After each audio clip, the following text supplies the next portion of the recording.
السلام علیکم ناظرین، امید کرتا ہوں آپ خیریت سے ہوں گے۔ ناظرین، آج کے اس ویڈیو میں ہم اللہ تعالیٰ کے پیارے پیغمبر حضرت ابراہیم علیہ السلام، ان کے حالات زندگی اور ان کے معجزات کے بارے میں جانیں گے۔ ناظرین، حضرت ابراہیم علیہ السلام جو کہ اللہ تعالیٰ کے برگزیدہ نبی اور پیغمبر ہیں، اور ان کو خلیل اللہ یعنی اللہ کا دوست بھی کہا جاتا ہے، یہ تقریباً 4000 سال قبل عراق میں پیدا ہوئے اور 3 بڑے مذاہب یہودیت، عیسائیت اور اسلام کے عظیم پیغمبروں میں سے ایک ہیں۔ قرآن کریم کی 14ویں سورت ابراہیم ان کے نام سے موسوم ہے، اور اللہ تعالیٰ نے قرآن مجید میں بہت سی جگہوں پر حضرت ابراہیم علیہ السلام کے احوال اور اوصاف بیان کیے ہیں۔ حضرت ابراہیم علیہ السلام کو بچپن سے ہی قلب سلیم عطا کیا گیا تھا، چنانچہ انہوں نے ابتدا ہی سے بت پرستی کی مخالفت کرنا شروع کر دی، اور اللہ تعالیٰ کی مخلوق میں غور و فکر کرنے کے بعد انہیں یقین ہو گیا تھا کہ ساری کائنات کو پیدا کرنے والا صرف ایک ہی معبود حقیقی ہے، جس کا کوئی شریک نہیں، جیسا کہ اللہ تعالیٰ نے قرآن مجید میں فرمایا ہے۔ اور اس طرح ہم ابراہیم کو آسمانوں اور زمین کی سلطنت کا نظارہ کراتے تھے، اور مقصد یہ تھا کہ وہ مکمل یقین رکھنے والوں میں سے شامل ہو جائیں۔ چنانچہ جب ان پر رات چھائی تو انہوں نے ایک ستارہ دیکھا، کہنے لگے یہ میرا رب ہے۔ پھر جب وہ ڈوب گیا تو انہوں نے کہا میں ڈوبنے والوں کو پسند نہیں کرتا۔ اور پھر جب انہوں نے چاند کو چمکتے دیکھا تو کہا کہ یہ میرا رب ہے۔ لیکن جب وہ ڈوب گیا تو کہنے لگے اگر میرا رب مجھے ہدایت نہ دے تو میں یقیناً گمراہ لوگوں میں شامل ہو جاؤں۔ پھر جب انہوں نے سورج کو چمکتے دیکھا تو کہا یہ میرا رب ہے، یہ زیادہ بڑا ہے۔ پھر جب وہ غروب ہوا تو انہوں نے کہا اے میری قوم، جن جن چیزوں کو تم اللہ کی خدائی میں شریک قرار دیتے ہو، میں ان سب سے بیزار ہوں۔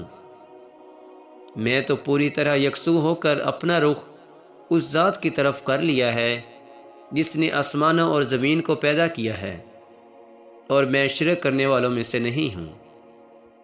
ناظرین، جب حضرت ابراہیم علیہ السلام نے مرنے کے بعد زندہ ہونے والی بات کو سمجھنا چاہا تو اللہ تعالیٰ نے پرندوں کی مثال کے ذریعے ان کو یہ راز سمجھایا، جیسا کہ اللہ تعالیٰ نے سورۃ بقرہ میں ارشاد فرمایا ہے کہ جب ابراہیم نے کہا تھا کہ میرے پروردگار مجھے دکھائیے کہ آپ مردوں کو کیسے زندہ کرتے ہیں، اللہ تعالیٰ نے کہا کیا تمہیں یقین نہیں ہے؟ کہنے لگے یقین کیوں نہ ہوتا، مگر یہ خواہش اس لیے ہے تاکہ میرے دل کو اطمینان حاصل ہو جائے۔ اللہ نے کہا اچھا تو 4 پرندے لو اور انہیں اپنے سے مانوس کر لو، پھر ان کو ذبح کر کے ان کا ایک ایک حصہ ہر پہاڑی پر رکھ دو، اور پھر ان کو بلاؤ، وہ چاروں تمہارے پاس دوڑے چلے آئیں گے۔ ناظرین، حضرت ابراہیم علیہ السلام بچپن سے ہی بتوں کی عبادت کے شدید خلاف تھے۔ جب حضرت ابراہیم علیہ السلام جوان ہوئے اور انہوں نے بتوں کی مخالفت کرنا شروع کی تو ان کو قتل کرنے اور گھر سے نکلنے کی دھمکیاں بھی دی گئیں، اور ایک دفعہ حضرت ابراہیم علیہ السلام نے تمام بتوں کو ٹکڑے ٹکڑے کر دیا، جس کا تذکرہ قرآن مجید میں اس طرح ہے۔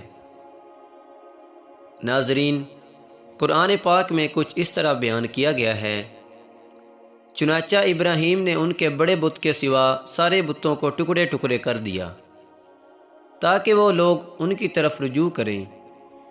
وہ کہنے لگے کہ ہمارے خداؤں کے ساتھ یہ کس نے حرکت کی ہے، وہ کوئی بڑا ہی ظالم تھا۔ کچھ لوگوں نے کہا ہم نے ایک نوجوان کو سنا ہے کہ وہ ان بتوں کے بارے میں باتیں بنایا کرتا ہے اور اسے ابراہیم کہتے ہیں۔ انہوں نے کہا تو پھر اس کو سب لوگوں کے سامنے لے آؤ تاکہ سب گواہ بن جائیں۔ تو جب ابراہیم علیہ السلام کو لایا گیا تو وہ بولے، اے ابراہیم، کیا ہمارے خداؤں کے ساتھ یہ حرکت تم نے ہی کی ہے؟ ابراہیم نے کہا، نہیں، بلکہ یہ حرکت ان کے اس بڑے سردار نے کی ہے۔ اب انہی بتوں سے پوچھو اگر یہ بولتے ہیں۔ ناظرین، اس عمل سے حضرت ابراہیم علیہ السلام کا مقصد یہ تھا کہ وہ لوگ اپنی آنکھوں سے ان بتوں کی بے بسی کا منظر دیکھ لیں اور یہ بھی سوچیں کہ جو بت خود اپنا دفاع نہیں کر سکتے وہ دوسروں کی کیا مدد کیا کریں گے۔ اور اس کے بعد حضرت ابراہیم علیہ السلام کا نمرود بادشاہ کے ساتھ مناظرہ ہوا۔ مناظرہ میں حضرت ابراہیم علیہ السلام کے منطقی جواب پر غور کرنے کے بجائے یہ فرمان جاری کر دیا گیا کہ اس کو جلا ڈالو۔